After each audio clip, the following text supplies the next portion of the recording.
Hey everybody, it's April, and today I want to focus on how a lot of times negative talk really holds us back, and we want to try to avoid that. So I'm going to start on hands. I'm going to finish on forearms just because, I'm still working on that lower belly thing, and I will probably always do lower plank now. Anyway, I'm going to quit talking. I'm going to start planking. So if you're starting on hands like I am, start in table, pull your shoulders down your back, lift your upper back, lift your chest, pull in your belly, come up on your toes, shift your weight forward slightly. The timer has begun.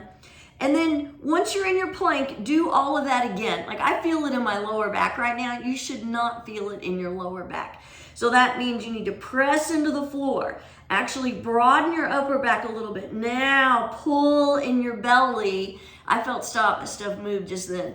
Tighten up your glutes, press your heels back. Keep that nice long spine. So everything is engaged. You've got it going on.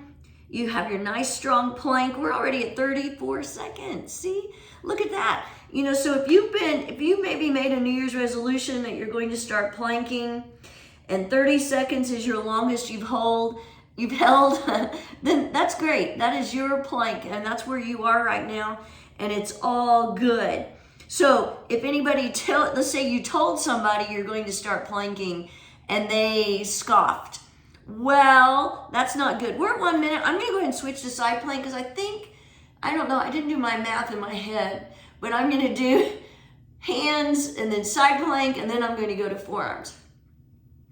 So first of all, if you're in side plank, you can stack your feet. You can bring your top foot in front of you. Stay nice and lifted out of that bottom arm. Actually reach your top arm to the sky so you are feeling that lift, lifting your hips. We're already at 1:30. You could switch if you want. I'm going to hold for a minute. So back to, let's say you told somebody you're going to start doing planks every day and they poo-poo it. Oh, no, you're not. Planks are really hard. Or one thing I hear all the time is, oh, I hate plank. Well, you know what? That's okay. That's okay if they hate it. You're the one who's going to be doing it. You're the one who gets to reap the benefits. And maybe you tell them that. Maybe when they say something about plank, we're at 2 minutes already. I'm switching to the other side. You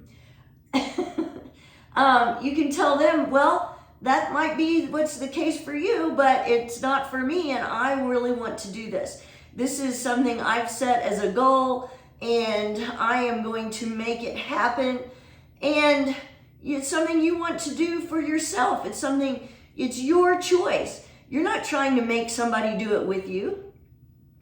And when somebody talks about how much they hate plank, well, you know what? One of the things we learn in yoga is if you really, really hate something, that means you need it.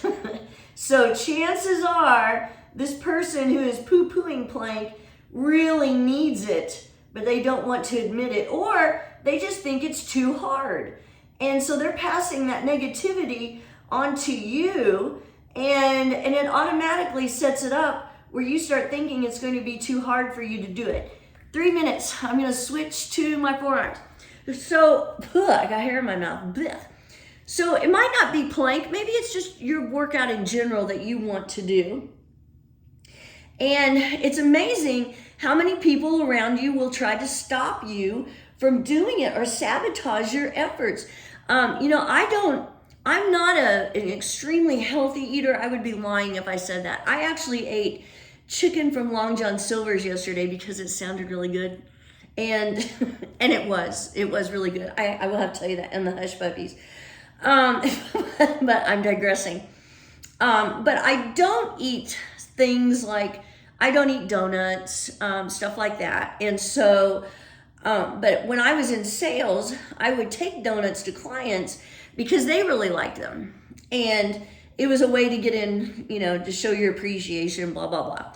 Anyway, I can't tell you how many times they would make comments though, like, oh, let's just hold her down and make her eat a donut. Or one donut isn't going to kill you. And the thing is, I didn't feel deprived. It wasn't like I was thinking, man, I really wish I could have one of these donuts or cookies or whatever it was I was taking.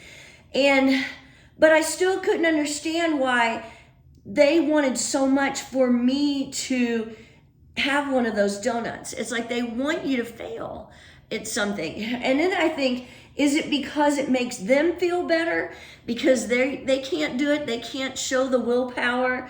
And so it makes them feel better to pull someone else down with them. I don't know the answer to that. I'm not a psychologist. However, I am telling you that this is something that's happened to me.